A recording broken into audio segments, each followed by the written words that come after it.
যে এই ভুলটা তারা শুধরাইব, কিন্তু এখন আমরা একটা ব্যাপার হলো এই শর্ট নোটিসে আমরা কোন দিকে যেতাম?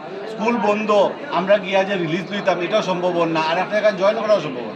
এখন আমরা হায়ার অথরিটির কাছে ওটাও দাবি করলাম যে অ্যাটলিস্ট আমরা 7 থেকে 8 দিনের একটা টাইম দেওয়া হোক, আর ইন দ্য মিন টাইম তারা অ্যানুয়ালি যে কমিটি পাইছে ওই কমিটি দিয়া আমরা এই ভুল শুদ্ধ করিয়া দাও, এরপরে রিকনসিডার করো। তারপরে আমরা যেভাবে হইব, যদি দেখা যায় আমরা যেতে লাগে আমরা যেই ওখানে যেতাম না। এটা সরকারের একটা রুল আছে, সরকারের তার রুল মানে যদি তার সব সাইড ঠিক করিয়ে যদি দেয় আমরা সরকারের ওটা মানতে বাধ্য এবং আমরা মানবো, সরকারের লোকে কোঅপারেটও করবো।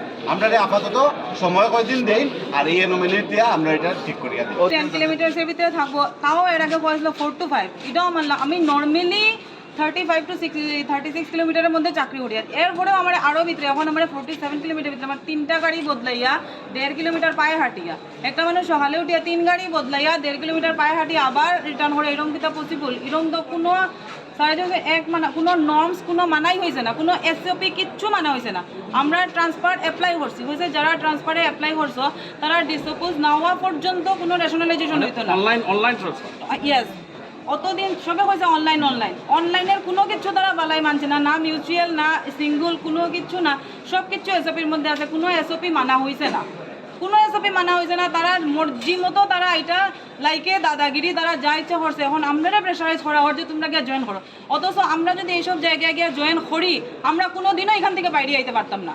এত জঙ্গলের মধ্যে সিপাই আমার স্কুল দিচ্ছে, এই টিল্লার সিপাই জঙ্গলের মধ্যে আমার স্কুল দিচ্ছে, জায়গাটা করছে বটথল, কিন্তু শুনতে তো বদরপুর ব্লক তো ওই সামনে মহাফল গেলেই পাওয়া যায়, কিন্তু আমার স্কুল পর্যন্ত যাইতে গেলে যে কতটুকু যাইতে লাগে এটা যে যাইবো হে জানবো। আচ্ছা, হঠাৎ করে রাত্রেবেলাই তারা আপনারা, এইটাই তো কথা, হঠাৎ করে রাত্রেবেলা দেওয়া গেছে, কেউ জানে না, কেউ কিচ্ছু জানে না, হঠাৎ করে দেওয়া গেছে। এরপরে যখন যাওয়া হয় তার কাছে হয়ে গেছে যে রিলে ট্রান্সফার। আমরা সবাই জানি রেশনালাইজেশন, অর্ডারের মধ্যে লেখা আছে রেশনালাইজেশন, যদি রেশনালাইজেশনই হয় তো ওইটা প্রপার ওয়েতে হইতো। তো তোমরা যদি রিলে ট্রান্সফার করো তো অর্ডারে লিখিয়া দাও ওইটা রিলে ট্রান্সফার, তখন আমরা বুঝবো যে যেরকম বিচার কোনো কিছু নাই। এখন আমরা কালকে ডিসি স্যারের সঙ্গে কথা কইলাম, কোনো এসওপি নাই, আমি ডিরেক্টরের সঙ্গে কথা কইছি, এই হয়েছি সেই হয়েছি।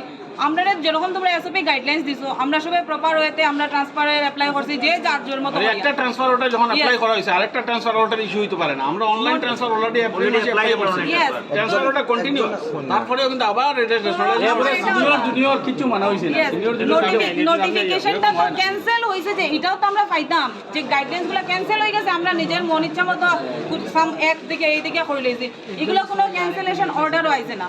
তারপরে কোয়া আছে যে জুনিয়র সিনিয়র টিচার যারা আগে জয়েন করছে তারাও সরাই দিছে, যারা জুনিয়র তারা সরাইছে না, জায়গায় রয়েছে। আমরা দাবি যেটাই হয়তো প্রপার ওয়েতে মানিয়া হয়তো সব কিছু এসওপি গাইডলাইন মানে হয়তো, যদি গাইডলাইন তারা চেঞ্জ করে আমরা গাইডলাইন দিত যে ইয়াস আমরা চেঞ্জ করছি আমরা মানি না, যা কিছু হয়তো সুন্দরভাবে এটা প্রপার ওয়েতে হইতো, আর এই অর্ডারটা ক্যান্সেল করা হইতো। কারণ এই অর্ডার